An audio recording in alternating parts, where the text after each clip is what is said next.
Today, we talk about the story Nora should have read before going out with James Joyce.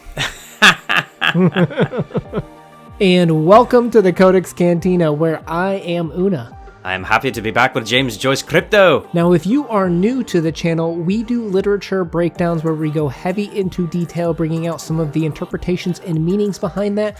If you are down for that sort of thing, hit the subscribe button. Today we are looking at the famous James Joyce piece, The Boarding House, which was written in July of 1905 and published in 1914. As usual, we will put a link in the description box below where you can read for free. And I will give you the disclaimer, a quote from James Joyce himself. I have tried to present it to the indifferent public under 4 of its aspects: childhood, adolescence, maturity, and public life. The stories arranged in this order. James Joyce. So if you didn't know, this is at the tail end of the adolescent section when it comes to breaking down Dubliners. Yeah, and I think that's pretty obvious when we get into some more of an analysis of how we feel about the key aspect of this being about adolescents and teenagers. So what we're going to do is a very quick plot breakdown at a high level, and then we're going to go kind of double click a step deeper into some of these things in a part of our analysis. So for plot, Mrs. Mooney separates from her husband, a butcher, who descends into alcoholism. Starting anew, she starts running a boarding house separated from her husband. Her daughter, Polly, entertains the boarding house patrons singing, "I'm a naughty girl." Mrs. Mooney learns that her daughter is having an affair with Bob Doran. Mrs. Mooney wants Mr. Doran to marry Polly. We then kind of follow Bob Doran more so from a point of view perspective, and he believes he's a victim of Polly's advances. He fears losing his job at a Catholic wine merchant's office due to the affair.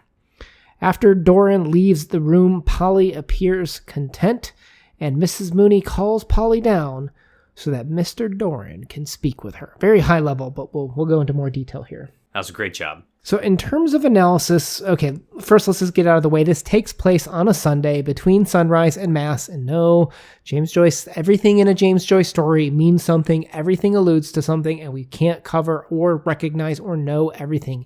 But I think we got enough details here to talk about. We're going to see some religious symbols along the way. And the subtle idea is that you see a little bit of structure with Catholicism here, which James Joyce was a huge critic of. If you've never read anything about James Joyce, I would recommend Richard Ellman's biography. Very strong piece with helping us to understand a lot of what James was writing about. So even though this piece is about adolescence, it actually starts off some really good context where we get some background information on Mrs. Mooney and her life. So it starts off with that Miss Mooney marries her father's foreman, which is kind of James Joyce's way of saying she's moving down a class. And I've looked at some of the notes that I have I have the Penguin Centennial Edition, which has a ton of notes. I highly recommend the Penguin Classic version because the notes will help out a little bit. But it kind of brings up some of the points that Miss Mooney married down into the class. And it talks about them moving to the northern side of Dublin. I couldn't find any information about what type of neighborhood that was back then. I looked up now, and there was talks about what were the dangerous neighborhoods to avoid, but that doesn't guarantee that the northern side of Dublin was looked down upon, right? Like every city kind of has like that area where you're like, I wouldn't really live on the south side, right? I'd be curious. Exactly. I'd be curious to know what northern Dublin was look like, because does that tag on to maybe how Miss Mooney married down in terms of class? It would be interesting to know that. So Mrs. Mooney's father passes away, and then her husband and her open up their own butcher shop to kind of continue on with the lineage. But then the husband does not do well with this. Their business is struggling, and as a result, they get divorced. He becomes a raging alcoholic. Well, they don't get divorced, they get separated. And that's another key thing, because women's rights weren't equal, particularly in Ireland. I call it the Divorce Act, but there's another name for it. They couldn't get divorces easily back then without like proof of abuse and such. That they just kind of separated was a kind of a key part there that's going to lay into decisions, which is why I make that clarification, because decisions can have long-lasting effects. Yeah, and she's starting to regret all of this as a result. So I think that brings us to kind of this adolescent comment, right? When you are an adolescent, you will look at your parents and you will start to make decisions about your life, right? What are mistakes maybe that your parents made that you want to change from? Seeing these incorrect rushed marriage or something to regret there. Seeing marrying down a class, not marrying into wealth, but marrying down. These are things that wore on Mrs. Mooney's life that Polly may not want to repeat, is kind of one of the things that you might want to be looking at from an adolescent perspective. Yeah, I think here this is one of the reasons why Polly is kind of throwing herself at other people, is she doesn't want to be stuck with just this one relationship like her mother. So each of these characters are going to have to make a decision, or a pseudo decision are kind of presented to these characters in this piece. Now, starting off with Miss Mooney, I like hers the best because she has this quote: "She dealt with moral problems as a cleaver deals with meat." And in this case, she had made up her mind.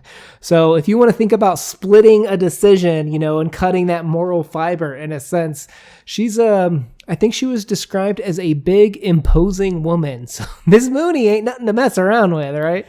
Yeah, she's one that you're definitely scared of, whoever you are at that boarding house. She's pragmatic. She's going to be driven because of her conditions, and she's even going to push Polly not to make those same decisions that she did in terms of marrying down or tottering on a moral decision. She's going to cut that like a cleaver to meat. She's going to cut it down, right? Yeah, I think Joyce is doing a really good job here of portraying probably what a typical Irish mother was like during his time period of his life. Well, and it's fascinating, too, because as a typical Irish mother, you have a daughter and a son, both displaying very non-Catholic actions, if you will. Yeah, it's kind of crazy how there is this like dual nature of the kids and Mrs. Mooney. She sets up a boarding house, and not necessarily like a den of sin, but definitely questionable morality with lots of travelers and musicians and artisans coming in and out. Not a highly respectable area. Right. And Joyce starts to depict the next generation as not being able to take the cleaver to morality decisions, right? Yeah, because Polly's running around and flirting and singing and saying she's a nasty girl or naughty girl. Well, and what's interesting is I have a note in mine that you may not have had. I don't think you had annotations, did you? No, my book does not have any annotations or notes or anything, so I don't suggest this version unless it's 99 cents like mine was. So the people there call her the Madame, which is actually, interestingly enough, another term used to describe someone who runs a brothel. And you'll notice that this questionable morality of traveling musicians to an extent, and having Polly running around flirting, singing, "I'm a naughty girl." What exactly is going on here, right? Yeah, these people are not behaving like your traditional Irish Catholics probably would. Very suspectful of, Well, here's another funny one. So it says in terms of Jack's job, the guy that's good with his mitts, the good boxer. Yeah. Jack is an agent to a commission agent, which is, if you didn't know, a commission agent is someone who does work upon someone else's behalf, according to my notes. And you'll notice, this is what's fascinating. I love this kind of dual storytelling here. You'll notice in this story, Mrs. Mooney is doing work upon Polly's behalf with Bob Duran, right? She's the one that's kind of negotiating this marriage proposal. And here's Jack, who is the son of the commission agent, right? He's the guy that works with that person, and he's painting very quickly Miss Mooney as the commission agent very quickly with this job title that I think probably goes over a lot of people's heads. Yeah, definitely went over my head because I didn't have the notes on there, and I learned that from you. Yeah. But at the end of the day, we have the quote from her: "She was sure she would win. To begin with, she had all the weight of social opinion on her side. She was an outraged mother." And rightfully so, I think, right? I mean, because she's trying to do better for her children than what she had, and they seem to be kind of spitting in her face a little bit, at least from her point of view. Right. And I think the story is more interesting as I dig more into it, because you'll notice that when they describe Bob when he comes there, they said he had a good screw, which screw is not drunk in this situation. It's actually salary. And they said that he had stuff put by, which means he had a good savings.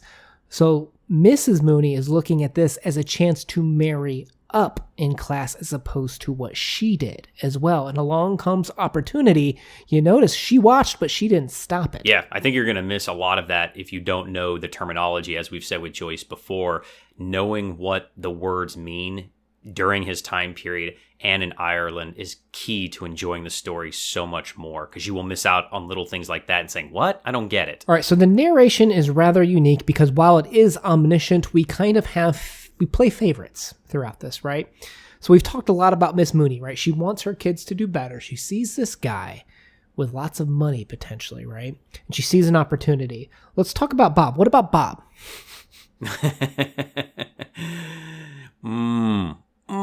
This food's delicious. I love that movie.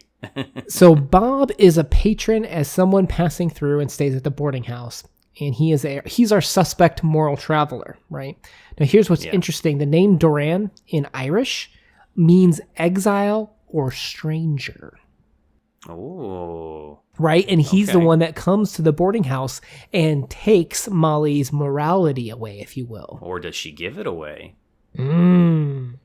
Now, I think Bob's narration is interesting, right? Because you think of typically the men are the pursuers. The men are the ones that take things. And the story, I feel like, flip-flops a couple of different times on this story.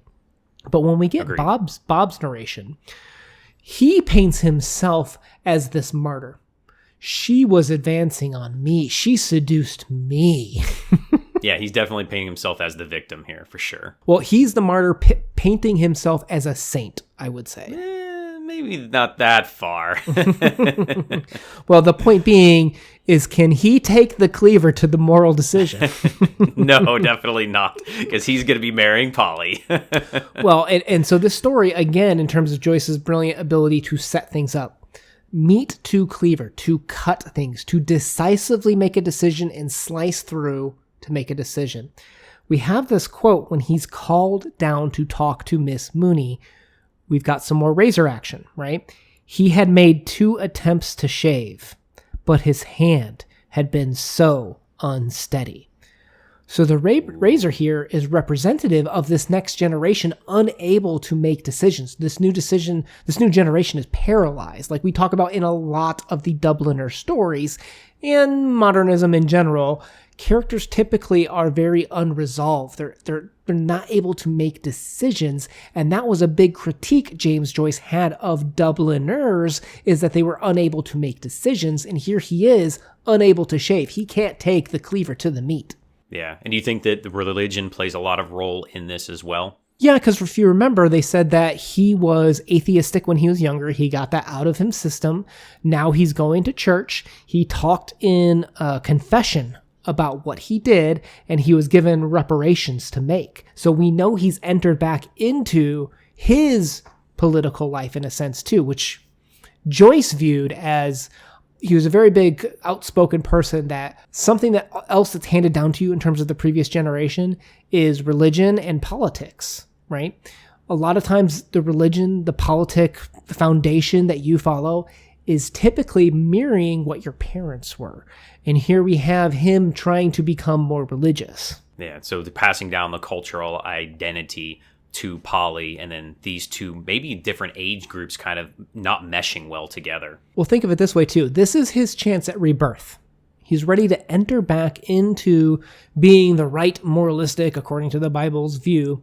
And we have this quote, 3 days reddish beard fringed his jaws, and every 2 or 3 minutes a mist gathered on his glasses.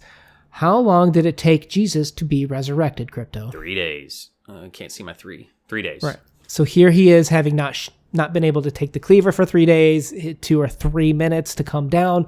We're seeing these biblical references of rebirth right at the moment when he has to make this big decision about whether he is to marry Polly or not. One thing that Bob does really well on is that he recognizes the past being an influence on the present. And we have a quote from the story that encapsulates this perfect. It says, "First of all, there was her disreputable father, and then her mother's boarding house was beginning to get a certain fame." Yep. Yeah. But what options does Bob have? I don't think Bob has a lot of options. There's little left open to him with all of those kind of things hanging over him, culture and politics and religion. And we have another quote from the story. He had been employed for 13 years in a great Catholic wine merchant's office, and publicity would mean for him, perhaps, the loss of his job. And I think it's important to point out, maybe even for younger readers, how different the times were in 1914 Dublin. It took years to work up in the ladder at your work. You couldn't just transfer and move across the country like you did here. And they even have a reference in the story that Dublin's a small city. Right? Everybody knew what you were up to. And if someone knew that you were of questionable morality, it'd be a little bit harder to switch positions and jobs. You kind of have to start over in a new city. So it's like, well, do you hit the eject button and self-destruct? Or do you do the moralistic thing and marry this girl because you, in the times, stole her morality? Virginity was much more important back in the day. Yeah, people back then didn't have 4, 5, 6, 7 jobs. They had one job their entire life. And a lot of people are defined by their job. That's who they are. And Bob is defining himself by his job. And he doesn't want to be fired and lose his prestige and his friends and his social status and everything. It really does encapsulate his personality. Well, and then to James Joyce's credit, this once again ties into the theme.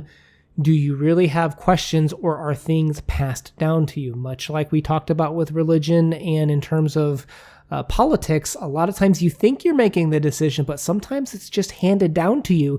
Here, Bob doesn't have a ton of good options. Yeah, and one thing that's being kind of forced on him as well is the brother, right? Jack seems like a very violent character. Yeah, he's good with the mitts, right? Pow pow. Well, here's another thing from James Joyce. Okay, full credit to him. 2 bottles of Bass, which is an English brewed beer, which if you didn't know at the time, Ireland was not actually a free country. It was under rule of England at the time. So there's a lot of nationalism, aka politics, entering into the era at the time. You'll notice this is why we say things like there's almost no lines in a James Joyce short story that don't have a ton of dual meanings to them. And let me correct something I just said too in terms of good options. I don't mean that it's bad to marry. I mean, Bob clearly doesn't want to marry her. He feels obligated to do it. So I don't want to misconstrue what I said there. And that kind of takes us to our next point of actually talking about Polly herself, because I think she's a very interesting character as well. You look at Polly and she's young, she's pretty, she's described as slim, she's very flirtatious, and she kind of probably does this with all of the boarding house patrons, right? Well, it's certainly foreshadowed from a short story perspective about the I'm a naughty girl, you needn't sham, you know I am. Yeah. And I think this is interesting when we discuss this, because I feel like Joyce he's writing her very poorly, right? What do you mean? I feel like that Joyce doesn't understand her in the beginning of the story. He eventually evolves, but we have this stereotype of Jack, and he's kind of being the white knight standing up for his sister. And you have a quote, but Jack kept shouting at him that if any fellow tied that sort of game on with his sister, he'd bloody well put his teeth down his throat, so he would. I think, okay, let me challenge that. I think the narrator, the consciousness of this story within this omniscient narrator, okay, he recognizes, along with characters in this story, the moment of pleasure, life of burden conversation where men, typically sometimes called sperm donors, when they leave the woman pregnant, okay, have less risk in a engagement of that type than women who bear 9 months of pregnancy and then raising the child thereafter. That's even specifically called out in the story, right? Agreed. Yeah. No, I just think that in the beginning of the story, Joyce seems to write her very poorly. And then towards the end of the story, we see it kind of click with her that he does write this change in adolescence. And maybe that is on purpose, but it feels very jarring to how Polly is at the beginning of the story, being this young, flirty girl, and then becoming a mess of emotions towards the end, and then just being right as rain and saying, oh yeah, Mom, I'll be down in just a second. And that very much is how teenagers are, right? I remember being a bag of emotions of angry and happy and scared and blah, blah, blah, blah from one moment to the next. I just feel like Joyce doesn't get her in the beginning, but does at the end. Do we agree that Mrs. Mooney is written really well? Yes. So, a female. Do you think he specifically wrote Polly as a subject of of social norms and pressure? And do you think he recognizes that perhaps at the time women had less power and is representing that, in that Polly is at the whim of power, of the men making that decision to go through with the right moralistic pressure because of him being subject to social pressures of what he must do? Yeah, I think that's a good way. Is there a cascading effect of power and what one must answer to in terms of decisions one must make? Yeah, I feel like there's a little bit of air maybe in the stereotypical use of femininity. Well, I'll tell you this. I agree Polly is flat, but I don't know if that's because James didn't explore her. We don't know if he understood her or not, but he didn't explore her in the story. But for me, she was a stand-in for religion to James Joyce's life, because in James Joyce's view of religion, that was something that kind of crept into your life and ensnared you. It was something that was handed down to you from the previous generation. Yeah, well, if you look at it, I think from that viewpoint, sure, Polly completely makes sense. But as just a character, she is, I think, one of the worst written of the story there, especially when you have Bob and Mrs. Mooney, and even Jack is pretty well written for the little limited, screen time he gets. You like the anger-filled, frustrated White Knight brother? I don't think, I wouldn't say that I like him, but it is very easy to empathize with him.